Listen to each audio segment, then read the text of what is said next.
Hey everybody, today I'm here with Adam Coleman, who is the author of Black Victim to Black Victor, identifying the ideologies, behavioral patterns, and cultural norms that encourage a victimhood complex, which just came out this year, 2021. So Adam, thanks for joining me. We're gonna chat about your book today and your ideas. So first of all, what kind of brought you to talking about all these issues and what's your background? Yeah, so a lot to answer. First, thanks for having me. I always appreciate it when anyone gives me the time to speak about my book. I started writing it about 10 months ago. You know, my regular job, I'm just an IT guy, but I have a strong interest in, kind of the culture war.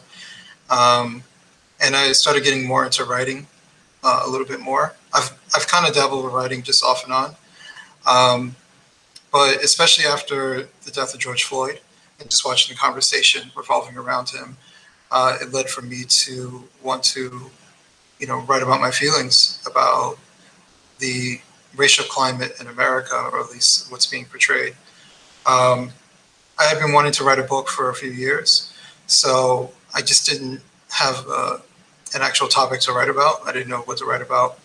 And I wanted to write something specifically to kind of dedicate to my son. My son's 15. So I wanted to give him something that, he could be proud of from his father as like a legacy. Um, so the George Floyd situation led for me to want to start writing and express myself. And that's how I kind of started writing the book. And it took me about 10 months or so. Okay. And during that time, did your views on things change or shift at all when you were doing a lot of research for the book? How did your views develop over that time? That's a really good question, actually.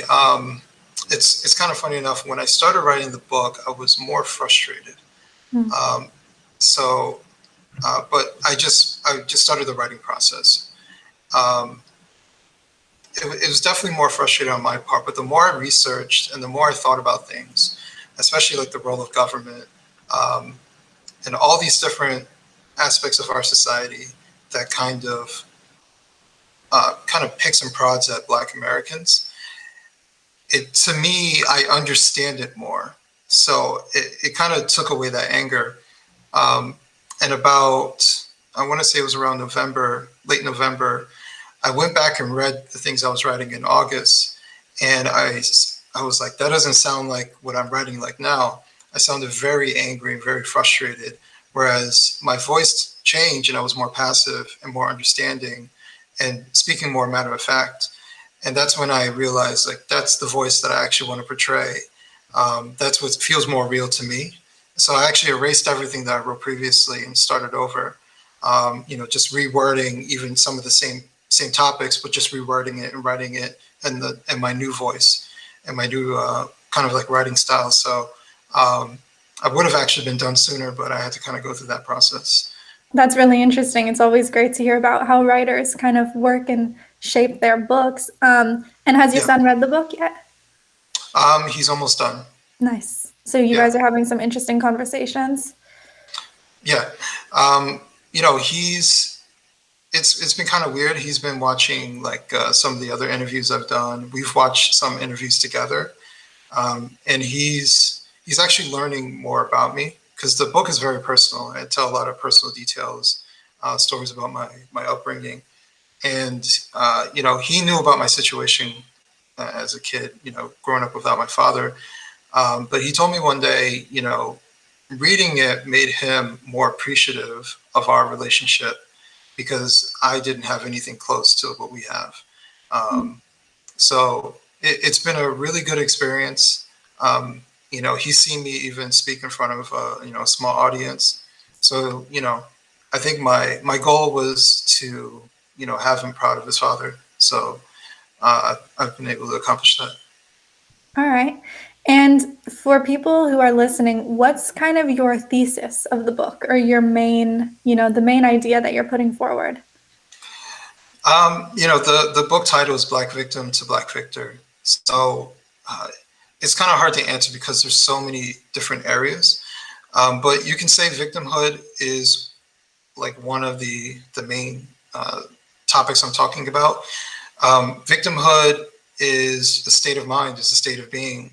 I'm not only talking about it from a racial standpoint, but from a personal standpoint, because you can be a victim in any circumstance for any reason. Because of your sex, your race, where you grew up, how rich or poor you are, you can be a victim no matter what. And that mindset hinders you in life, even if you are legitimately a victim of a particular circumstance. But it's how you visualize it. And one of the things, if we're just talking about race, one of the things I wanted to kind of express is all the different things that we always talk about Black American history, whether it be slavery or Jim Crow. Yes, Black Americans were victims. However, I see us as victors because we were able to overcome such odds. We were able to, get the federal government to live by what it's actually supposed to mean and get rid of Jim Crow laws.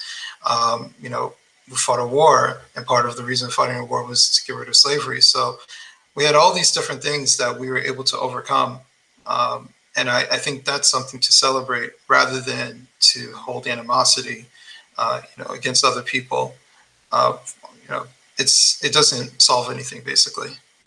Mm-hmm. How do you think on an individual level that someone can sort of move beyond that victimhood mentality? Because I see that as well in different areas. I talk a lot about feminism on this channel, and one of my critiques of feminism is that it can sometimes hold victimhood as this almost like positive role to be in. And certainly not all feminists do this, not all strains of feminism does this, but it's there. It's an element that we see in the mainstream culture right now. So what do you, and I definitely think it's more empowering to tell women that they don't have to be defined by being a victim. I know I'm not alone in that, but what do you think, for an individual, how do they move beyond a victim mindset?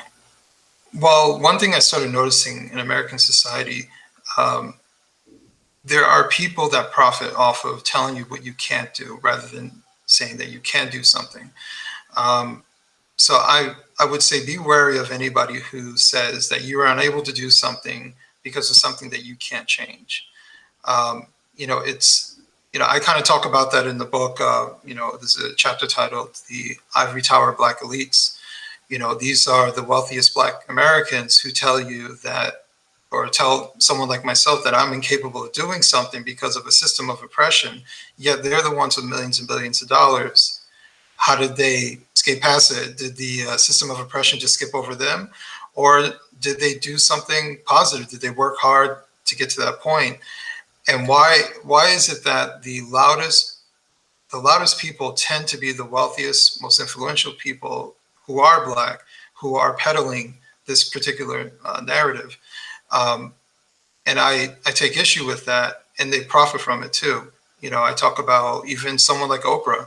Oprah's now, peddling the CRT nonsense when, for decades she was, for lack of a way of putting it, white women's favorite Black person, and that's fine. And she made billions of dollars off of that, off of her image and being accepted by everybody. And now all of a sudden she's having white people on her show and saying that they need to repent. All of it just, we throw around the word grift, but that feels like an actual grift. I think when you reach a certain economic level, you got to be careful of how you portray yourself, and trying to come in and save the day for the the lower level people in the world. Meanwhile, you live in your ivory tower. So in a way, there's almost like people who aren't victims because they're in the upper class are telling the rest of us regular people that we are victims in some ways, or at least telling certain people. Yeah, in a lot of ways. Like if you look at LeBron James, for example, this past year, he's probably one of the most vocal people. Yeah, this man is a near $1 billion earner, throughout his life. And, for him to go on camera to say that Black people don't know if a cop is going to wake up one day and have a bad attitude and shoot and kill a Black person, as if that's the reality for even a fraction of Black Americans. We know the statistics. It's extremely low, and it's extremely rare for it to happen. But for him to paint this image of police officers is reckless. And realistically, who's following LeBron James into all of these arenas across the country? Police officers. This man is protected by the same people that he's criticizing. Which makes me think, I don't think he really means what he's actually saying. And if he does, he's really stupid. But that's just my point of view. Mm-hmm. Why do you think critical race theory has risen to such prominence in the past year or so? I think a lot of it, that's where the George Floyd situation was so interesting. It was like a perfect storm of a lot of people out of work, people not in school, with the COVID situation, and no one really had anything to do. And then here comes this huge story, and it was just like an explosion. Everybody wanted to either profit off of it or feel like a savior based off of it. And what I'm watching like around the country is school districts employing critical race theory when no one's even asking for it. It's these school districts, part of the government, all these different areas where they're putting policies into place that no one's actually really even asking for. I think when private corporations do it, they're doing it to cover their ass, better way of putting it. But I'm not sure when it comes to school districts. I kind of feel like it's more of a savior complex. It makes sense for like Kellogg to do critical race theory because if there's an incident within the corporation, they can say, hey, we've mitigated it because we have these courses. You can't blame us as a company. We've given people courses. But if they don't have the courses, well, then they can face a bigger lawsuit. They can, they have more risk. But I don't really fully understand it when it comes to the school districts, other than either educators who have been inundated with critical race theory and find the opportunity now to just push it through, or just people who just feel like they want to save the day. But and the other thing I also notice is that it's mostly happening in white districts. Critical race theory is not really being pushed in Black areas, from what I can tell. But that's just an observation. I don't have any statistics on that.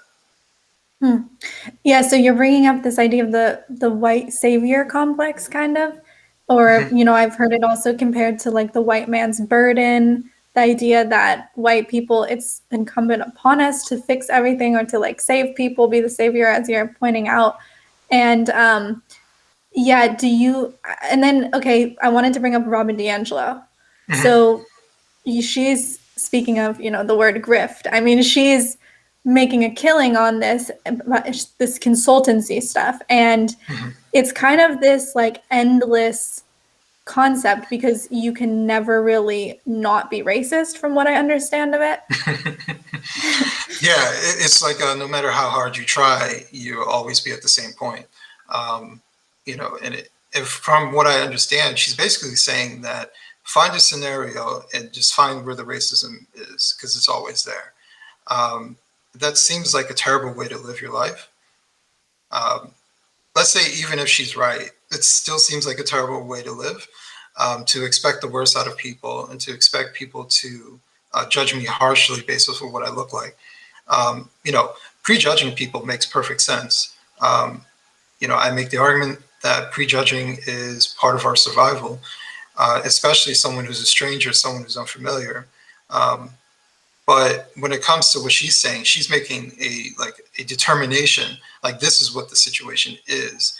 And on top of that, she's even saying, this is how I feel. I get uncomfortable around Black people and I'm acknowledging it. So I'm doing my part. It just sounds weird to say that. If we were to use that, scenario, anything else, what if someone said, I feel uncomfortable around children because I'm sexually attracted to them, but now that I'm admitting it out loud, I'm doing my part. Like, that doesn't sound right. It sounds very off. And that's kind of what she's doing. She's she's admitting that she's basically a racist, but somehow she's able to switch that around as to she's doing her part to improve, but she's ultimately saying there's no way to improve. It will always be there. So what's the point? Yeah, it's strange because one of the things that I think she says is how white liberals are like the worst kind of racist. So it's kind of like the people who are willing to say that stuff. It's a weird concept that if you say it, you're somehow less racist, but you're saying that you're racist. So you are racist. Yeah, and it feels like it's projection. Mm, You know, oh, white liberals are the worst people. Meanwhile, she's a white liberal. So, right. yeah, that's kind of my viewpoint when it comes to her. Okay. Now, since you've written the book, what's been kind of the reaction? I mean, you've talked to people, you've talked to Benjamin Boyce and other podcasts and things, but have you had any negative reaction or yeah, what's generally been the feedback? Uh, Very little negative reaction, but part of it could be just I'm not famous enough. Um, but that's perfectly fine. You know, when I wrote the book, I had no expectations. I didn't know if anybody would want to even speak to me about it.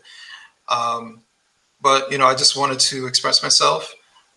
So everything that's been coming my direction has been a blessing. As far as the reaction goes, I would say the most criticism I get is because I do critique Black women to some degree. Mm. And within the Black community, that's extremely taboo to do. You don't critique them, even if it's extremely fair. It's taboo to critique, and you can get a lot of pushback. Uh, One of the funniest reviews I had was on this one website where the woman said the book started off great.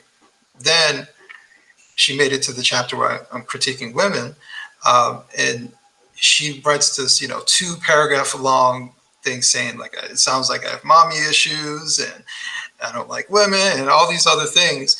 And then she's like, but the rest of the book was really good. He makes really good points. 3 stars. Mm. So it's basically that anytime you make a healthy amount of critique when it comes to women, especially if you're referring to Black women, um, that's when you kind of run into a dicey area. But I have a whole chapter where I critique my father, and Black men in general, certain Black men who are doing certain things. Um, but the the whole point of the book is to question everything. So I'm literally just writing a book questioning all the things that are around me. Does this make sense? Um, does it make sense for us to tell Black women that they're beautiful no matter what? Meanwhile, they're the most overweight, most obese, and they are the highest demographic when it comes to being diagnosed with diabetes. That, and for us to do that, that's not a good thing. We should be able to talk about it because I'm not chastising. I'm being very concerned about it. If it was Black men, I would say the same thing, but it's not. So it's something that we should discuss. I think it's up for fair criticism. Mhm. Yeah, in your chapter about Black women, you say the unlucky ones have shaped their existence around that cultural trope of Black female strength to the point of being cemented into infinity. Her love for the culture supersedes her desire to not suffer. Well, I thought that was a nice turn of phrase, but I wanted to ask you to explain what you meant by that. The strong Black woman trope. It's something, and it kind of ties into the other chapter where I'm talking about Blackness as a way of living or a way of thinking, um, and staying within that realm of Blackness. It kind of stays when it comes to the strong Black female. She is not supposed to complain, cry, or anything like that. She's supposed to endure. Um, and there's a lot of that within our culture, that enduring is something that you're supposed to go through to be authentically Black. If you grow up in a comfortable household and you have no relative pain, no economic issues, family issues are good, happy household, some people look at you like, what did you really go through? Are you authentic? Um, but there is something about that. It's kind of like romanticizing Black struggle. And that also happens with Black females, where they're told to constantly endure, constantly put themselves in positions where it's going to make them struggle, and not to complain about it. And I think a lot of it has to do with, staying within that realm of Blackness. Mm. Yeah, so I mean, do you think that people take this as, like you said, you're not chastising, and you explain in the intro to the book that you are questioning everything and critiquing things because you want to see improvement and you want to see, conditions get better and you want to actually look at the cultural reasons for everything happening. So Right. yeah, I guess, I mean, you did speak to this a bit, like that one review, but do you foresee people taking it as more like personal attacks or something like that? Um, I don't know, but I have no control over what people, want to place upon it. I tried my best during the introduction to state that I have no animosity. Um, all my critiques is based off of love. But one of the things, if anybody actually reads the book, I critique everybody, including myself. I talk about my imperfections, all throughout the book, all my downfalls and things like that, my struggles. So it's not me saying do better, and I'm not, you know, like I'm someone who is way above everybody else or above criticism. I criticize myself, and that's the only way for me to improve, and that's how I've improved throughout my life. I had to critique myself. I had to take responsibility and be accountable for my actions or lack thereof. So that's why I critique everything. That's why I'm just laying it all out there. Because once you become accountable and take responsibility for the situation, then that means that you have the ability to change it. And I think that not just when it comes to race or anything else, putting people as a victim removes their agency. And removing their agency removes their power to make a change. So if I say that Adam is Black, he can't do anything because of the system of oppression, well, then I have no power to make any change in my life. But if I say, okay, let's say there is a system of oppression, but Adam was responsible for X, Y, and Z, he has the power to make those changes to improve his life despite all the obstacles. And that's the point. By allowing people to remove my agency, it removes my power. And I'm trying to bring that back, bring back accountability and responsibility. It sucks at first. It sucks, being accountable for things that, for your failures, but it's necessary to make improvements in your life. Hmm.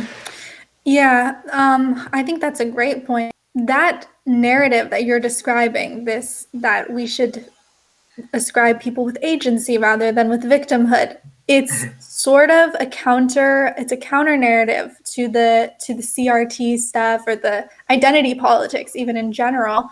Who are some intellectuals that you follow or appreciate? Like, who are some voices in this that you think are speaking truth about this? Well, just in general, I would say Thomas Sowell. I think everybody probably says that. Thomas Sowell has been a huge influence for me. One of the things that kind of woke me up. And just to give a little backstory, I'm a former liberal. Um, Present day, I'm socially conservative, more of a libertarian politically. So I'm all for personal freedom and, giving people the ability to choose for themselves. And that's kind of my stance throughout the book.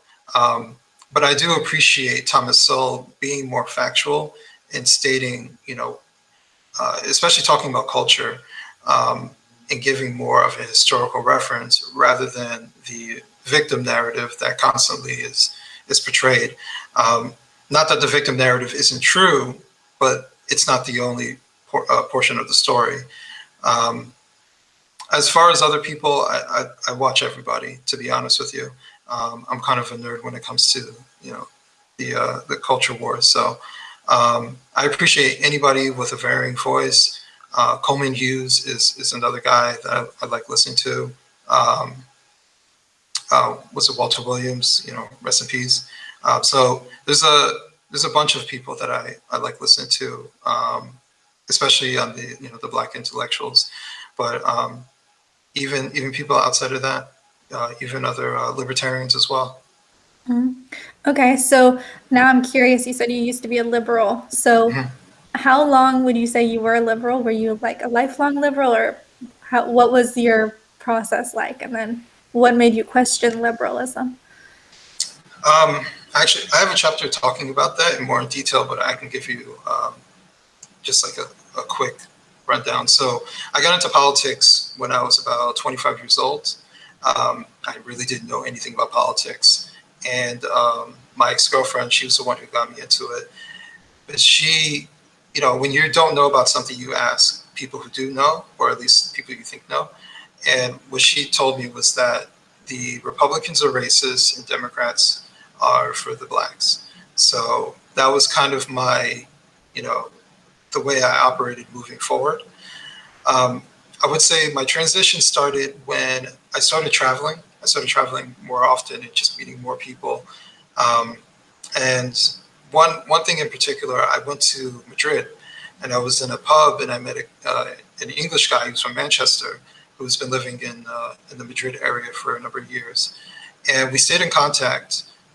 We just talked about football and comedy and things like that. But one day he told me that he was for Brexit. And I thought that was weird because I'm thinking, isn't Brexit for these racist English people that want nothing to do with foreigners and stuff like that? And he told me that in the best way possible, actually, almost verbatim, the United States would never allow for an outside governing body to tell it what to do. I was like, that's a really good point. We would never allow that. And once when he told me that, that made me think a little bit differently. I've never heard that perspective, and that makes a lot of sense. Rather than everybody's just racist, and that's why they want to make changes. So he was actually the one who introduced me to Thomas Sowell. And I'm thinking to myself, how come I've never heard of him? So that's when I got into Thomas Sowell and started listening to maybe more conservative opinions. But I actually, funny enough, started going left. So I went liberal and was listening to progressives, and I came across Jimmy Dore. And Jimmy Dore is a progressive, but one thing I thought was fascinating is that he hates Democrats. And I was listening to him and talking about corruption. And even as someone who was on the left, I didn't like government corruption. I don't like the foreign wars. I was always anti-war. And he's on the same mindset. So when he started pointing out all these things that the Democrats were doing that no one was talking about, that really also solidified my decision to not support the Democrats anymore. But the progressive policies I was listening to, but I wasn't fully sure about. But when I started listening to more conservative and libertarian ways of moving, it made more sense to me because I think it took way more into account. Whereas progressive ideas to me sound more pie in the sky. Like we'll just give everybody everything, and everything will be fine. It's like, but that's not reality. So as time has gone on, especially in 2020, I've seen the complete failure of the government in a multitude of ways. So no, I don't trust giving the government more money and more power because they're corrupt, most of them, and I don't trust that they'll do the right thing. Do you think that the Republicans are, and I love Jimmy Dore too, so that's, yeah, we have that in common. Yeah, Do you think the Republicans are any better than the no, Democrats? Okay. barely. So one thing I will say is I think on paper, Republicans fit more of what I would like. However, in action, there's a reason why they call them rhinos. They're a lot of what they proclaim to want, they're not actually doing. So they're kind of just a do-nothing party. And you say, oh, Democrats, I can't believe you're doing this, and they do nothing about it. And to me, the reason behind it is there's the establishment, especially in the federal government, and they live and breathe off of having a similar pathway. And we notice how quickly, the war started back up as soon as Trump was out of office. All the old policies, all the old things came back in play. Mitch McConnell says absolutely nothing anymore. So that's why I don't even consider myself a Republican. I'm an independent. I have an equal amount of skepticism for both parties, but I would definitely say the worst party is the Democrat Party. Okay. And how do you bring class or economics into your analysis? I think class is the real dividing line. So when everybody focuses on race, and obviously the book is about race. However, I have to talk about race because it is a thing that people talk about. But I think class is the most important thing, which is why I rail against the millionaires and billionaires, not because they're millionaires or billionaires, but the way they're trying to interfere with everybody's life and tell people that they can't do stuff. Meanwhile, they were able to do it. So I think class is extremely important, and class is a really big thing to kind of look at the world around you. So as far as policy goes, I don't have a problem with people being rich. I don't have a problem with people becoming millionaires. I do think that there are people who create jobs. I know someone who owns owns a company who hires hundreds of people, and he holds all the risk. He's liable for the business. So I think, if you're able to earn that amount and doing something that fits in the guidelines of the law and paying taxes and things like that, although that's questionable as far as what taxes should exist and what taxes shouldn't. That's a different story. I have no problem with that. So I'm not even necessarily a class warfare person, but what I am is very weary of the elite, the most influential people dictating what we should do and what we shouldn't do. So much like, let's say during the Democratic primary, where Bloomberg is able to come in and throw around billions of dollars, or Tom Steyer decides he's going to run for president and throw around billions of dollars. Citizens United, I think, is one of the worst rulings to ever go through, because it took away even more so everybody else's voice. And we know that the lobbyists control DC. So the federal government is a huge, huge problem. It's become bigger and bloated, and they have more power, and they really don't give a damn what someone like me and you thinks. Mm-hmm. Yeah, there's an interesting, so you said that you think, I think you said basically you think policies should be done by class rather than by race. And I was recently listening to a conversation between Coleman Hughes and Mark Lamont Hill, and they were talking about reparations. And Mark Lamont Hill was saying he thinks there should be he's made this case for reparations, and then Coleman Hughes is saying it should be done by class. So, what do you think of that whole discussion? So I talk about it a little bit in the book as well. I think of it from a logical standpoint. So if we were to go back during slavery, I think it's single digits. I want to say it was like somewhere between 6 and 9% of people that lived in the South owned slaves, right? We didn't have 50 states then, so it was a region of the country that had, or a region of the land that had slaves at all. And so who are the people who own slaves? The elite. So you have the elite that own slaves, the only ones, not the poor white people that lived in the South that had slaves, because that doesn't make any sense. They can't feed slaves, they can't house them or even buy them. That doesn't make any sense. And then on top of that, if we were to even look at the 1930s, I want to say we had a little over 100 million people that lived in the country. Now we have over 330 million people. So now what you're telling us is that, granted, not all 330 million people are taxpayers, but let's say 200 million. I don't know what the number is. You want all these millions of people to pay reparations to people that were likely not even ancestrally part of the country. And it's also coming out of my tax dollars too. But you want people to pay for basically the elite of the past and their wrongdoings. To me, that doesn't make any sense. And on top of that, I don't trust the government actually dishing out money properly, because we can look at the example of the stimulus bill that was supposed to be for the people, but when you actually look at it, it went to foreign aid, special interests, you name it. Who's to say that wouldn't happen again?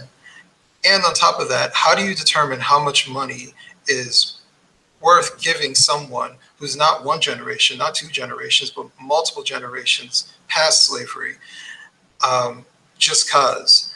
And I think the last point is, we can look at people who've received money that was not necessarily earned. So we can look at lottery winners, or even people who earn the money, but a lot of money in a short period of time. We can look at athletes. The vast majority of them go broke. And it's because we have this weird idea that money is the solution. And once you have money, then all of a sudden you have knowledge, but that's not how it works. People who earn money and earn money gradually, the people who grind and figure things out and become millionaires in that particular way, they now have the knowledge to create wealth, because everything about this is wealth. They talk about, we weren't able to buy houses because of redlining. The reason they're talking about that is wealth, not because of money. So giving people money does not necessarily increase their wealth. Money is temporary, but wealth is something different. And knowing how to hold on to wealth is also something different.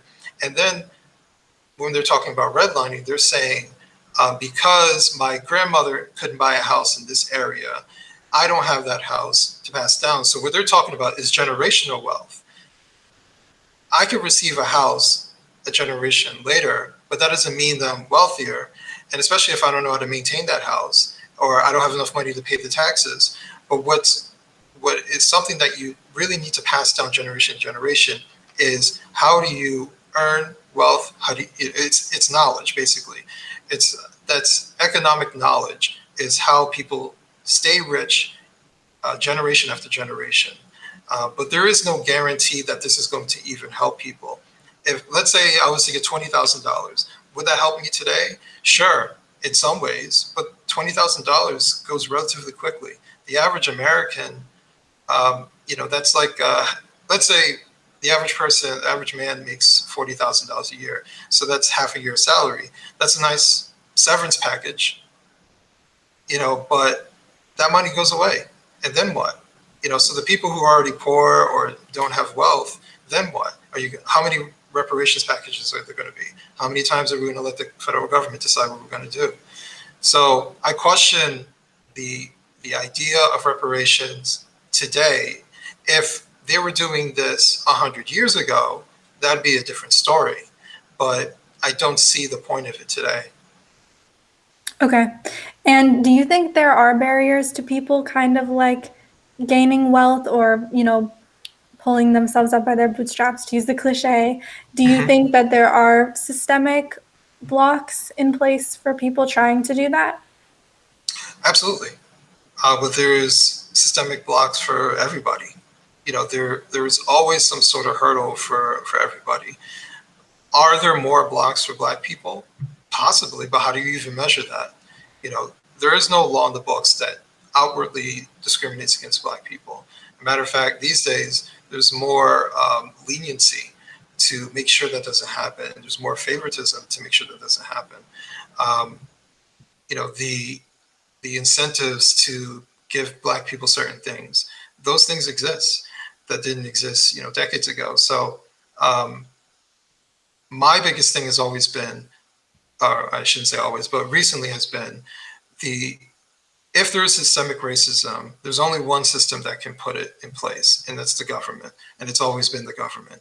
So the hurdles that are in place, all the things that we talk about, even like the crime bill, that's the federal government stepping in place and overdoing what they should be doing, and overstepping and thinking that they're going to save the day. Even if people wanted it, it's not, it's not always the best idea for the federal government to do that. They should have let the local jurisdictions figure it out for themselves. And that's why I'm more of a states' rights person, instead of the federal government overreaching, and it causes more turmoil. So a lot of what I see today is the federal government always stepping into play, and they become an even bigger hurdle, and they placate towards Black people and use them for their political gains, but they ultimately get nothing from it. So that's kind of how I see it. The pathway to Black success is not through the government. That's the big lie that we were told. We were told that the reason for Jim Crow was because we didn't have any representation in government. But representation in government means absolutely nothing if you have no cultural success, no economic success. You can look at Asians. Many of them came into this country with no money, yet they out-earn even white people. So how is that the case? Because they have a strong culture and they have little to no representation within government. Government is not the solution. That's the big point I would make. Okay. Now, I want to take it back a little bit to CRT and what some people have called the neo-racism of it. And you wrote in your book about this. In 2020, the National Museum of African American History and Culture published this poster, Aspects and Assumptions of Whiteness and White Culture. And this has been something similar. I've seen different documents that are like characteristics of white supremacy. And then they list these things that are like, rational, linear thinking. These are the things you're listing here. The nuclear family, hard work is key to success. There was one on one of the PDFs I saw that was worship of the written word, which bothered me because I'm like a book nerd. So I was like, hey, what's wrong with that? So what do you make of this kind of like where they're taking things that are positive and saying that they're part of white supremacy or white culture? I think it's very insulting. And it's funny because it's extremely Eurocentric. So when they're saying, it's weird because they're trying to make it sound like it's a problem, but they're giving white people way more credit than they're due. like before Europe, time didn't exist. That's literally how they're trying to outline it. And I think that that's not.